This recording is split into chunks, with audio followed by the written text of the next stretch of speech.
변호사입니다. 이번 시간에는 유류분 제도에 대해 알아보겠습니다. 법률 상담을 하다 보면 가족 간의 분쟁이 생각보다 많이 발생한다고 말씀드린 적이 있습니다. 특히 부모님이 돌아가시고 나면 상속재산을 두고 형제 자매들 간 분쟁이 많이 발생하는데요. 그 중에서 가장 많은 비중을 차지하는 것이 바로 유류분 소송인 것 같습니다. 원칙적으로는 피상속인, 즉 돌아가신 분의 유언이 있으면 그게 가장 우선합니다. 재산 처분의 자유가 보장되기 때문에 피상속인은 자기가 평생 피땀 흘려 모은 재산을 자기 마음대로 처분할 자유가 있는 것입니다. 그런데 예를 들어 자식이 여러 명 있는데 장남에게만 재산을 전부 다 준다고 유언을 해버리고 돌아가시면 다른 자식들은 생계가 막막할 수 있습니다. 이럴 때 등장하는 것이 바로 유류분입니다. 즉 유언으로도 유류분은 침해할 수 없는 최종적인 제도입니다. 지금부터 유류분 제도의 핵심적인 내용 몇 가지만 알아보겠습니다. 첫째, 유류분의 뜻부터 알아보야겠죠. 유류분은 상속인에게 보장되는 최소한의 몫입니다. 우리 민법에는 1970년대 후반부터 시행됐는데 당시에는 장남 우선의 가부장적 사회 분위기 속에서 남성 위주로 재산이 상속되던 시기였습니다. 그래서 상속의 불평등을 해소하고 남은 유족들의 기본적인 생활을 보장하기 위해 도입되었던 것입니다. 둘째, 유류분권자는 누구인지 말씀드리겠습니다.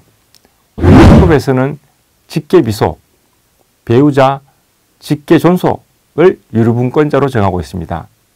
형제자매도 과거에는 유류분권자였으나 올해 헌법재판소 결정에 따라 형제자매의 유류분권은 위헌으로 결정되었습니다.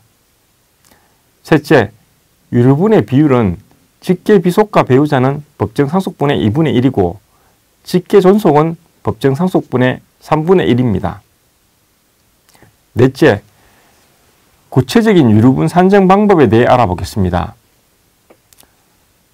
유류분 제도가 있다는 것에 대해서는 아시는 분이 많은 것 같습니다. 근데 그것을 구체적으로 어떻게 계산하는지에 대해서는 복잡해서 잘 모르시는 것 같습니다. 아주 기본적인 내용만 한번 다뤄보겠습니다. 먼저 유류분 산정의 기초가 되는 재산부터 확정해야 합니다. 상속 개시 당시 피상속인이 가진 순재산과 공동상속인의 특별수익을 합한 금액이 기초재산입니다. 즉 상속재산과 특별수익을 합한 금액이 기준이 됩니다. 실무상 많이 문제되는 것이 부동산을 증여받은 상속인이 있는 경우 그 부동산 가치를 어떻게 평가하느냐에 따라 유류분의 금액이 많이 차이 날 수 있습니다. 이는 지난 시간에 말씀드린 특별수익을 산정할 때도 동일하게 발생하는 문제이기도 한데요. 특별수익의 가액은 원칙적으로 상속 개시 시점, 즉 피상속인이 사망한 날을 기준으로 산정합니다. 그런데 부동산의 경우 시간이 지나면서 가치가 상승했을 가능성이 높습니다. 따라서 단순히 상속 개시 시점의 가액이라고 해버리면 억울한 사람이 많을 겁니다. 특히 부동산을 증여받고 나서 얼마 있다가 팔아버렸는데 현재 그 부동산 가격이 천정부지로 올라가 버린 경우가 바로 여기에 해당합니다. 이럴 때도 상속 개시 시점의 가액을 기준으로 삼으면 부동산을 증여받은 그 상속인은 이래저래 분통이 터질 것 같습니다. 과거에는 상속 개시 시점의 가액으로 일률적으로 평가하던 것이 사실상 판례의 입장이었습니다. 예를 들어 20년 전에 5억 원짜리 부동산을 증여받자마자 그 가격에 처분했는데 상속 개시 당시 부동산의 가치가 20억 원으로 올랐을 경우 유류분 반환을 할 때 20억 원을 기준으로 삼으면 그 상속인은 얼마나 분통이 터지겠습니까? 그런데 최근 대법원 판결은 상속 개시 전에 처분된 부동산의 경우 처분 당시의 가액을 기준으로 평가하되 상속 개시 시점까지의 물가 변동률을 반영하도록 하였습니다. 앞에 의해서 부동산을 팔 때 받은 금액 5억 원을 기준으로 삼 때 돈도 시간이 지나면 가치가 변하잖아요. 그래서 5억 원의 상속 개시일까지 물가 상승률을 반영하여 유류분을 산정하는 방식입니다. 또 다른 유형으로 아버지가 아들 이름으로 부동산을 매입해 주었는데 전체 비용 중 일부만 부담한 경우, 이 경우는 부동산 자체가 아니라 아버지가 부담하신 그 매수 자금만 별수익으로 봅니다. 다만 조금 전 예에서 말씀드린 것처럼 매수 자금을 줄 때 그 돈 가치에 물가 변동률을 반영해서 산정합니다. 이렇게 유류분 산정 재산의 기준 가액이 결정되면 거기에 유류분 비율을 곱해서 나온 가액이 바로 내가 받을 일시적 유류분 금액이 되는 것입니다.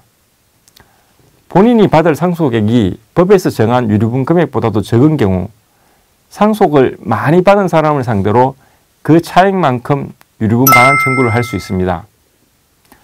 마지막으로 유류분 반환 청구권을 행사할 수 있는 기간도 중요합니다. 민법은 상속 개시일로부터 10년 또는 유류분 반환 대상 정예나 유증 사실을 알게 된 날로부터 1년 이내에 행사해야 한다고 규정하고 있습니다.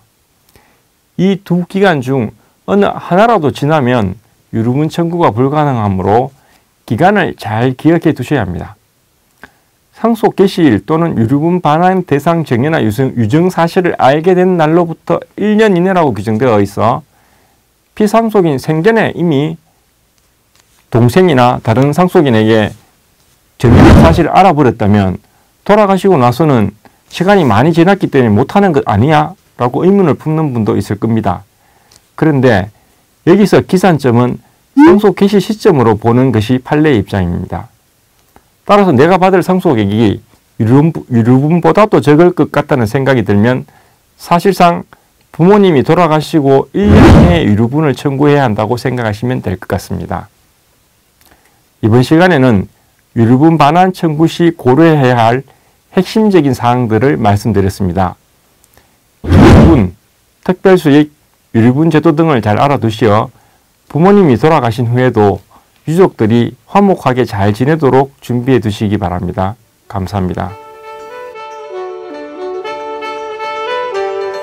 라디오 생활법률, 지금까지 담당의 김영민 변호사였습니다.